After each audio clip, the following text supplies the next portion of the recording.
అమానుషమని లగచర్ల వాసుల్ని తక్షణమే విడుదల చేయాలని మాజీ మంత్రి హరీష్ రావు ట్వీట్ చేశారు. వికారాబాద్ జిల్లాలోని లగచర్లలో ఫార్మా కంపెనీ ఏర్పాటుకు భూసేకరణ చేపట్టిన కార్యక్రమంలో చెలరేగిన వివాదం తెలిసిందే. అయితే దీనిపై మాజీ మంత్రి హరీష్ రావు ప్రభుత్వం వ్యవహరించిన తీరును ఖండిస్తూ ఎక్స్ వేదికగా ట్వీట్ చేశారు. లగచర్ల గ్రామానికి 300 మంది పోలీసులు చేరుకుని గ్రామస్తుల్ని అరెస్ట్ చేయడం దారుణమని ఆయన ఎక్స్ వేదికగా ఖండించారు.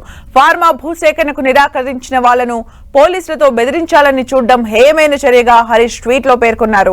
అర్ధరాత్రి పోలీసులతో ప్రభుత్వం దమనకాండ నిర్వహించడం సరికాదని మండిపడ్డారు మాజీ మంత్రి హరీష్ రావు. ప్రజాభిప్రాయాన్ని తెలుసుకోకుండా భూసేకరణ చేపట్టడం వెనుక ఉన్న రేవంత్ రెడ్డి ఉద్దేశమేంటో తెలియజేయాలని హరీష్ ప్రశ్నించారు.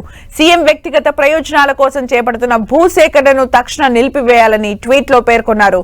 పోలీసుల అదుపులో ఉన్న గ్రామస్తుల్ని రైతుల్ని తక్షణమే విడుదల చేయాలని మాజీ మంత్రి హరీష్ రావు డిమాండ్ చేశారు.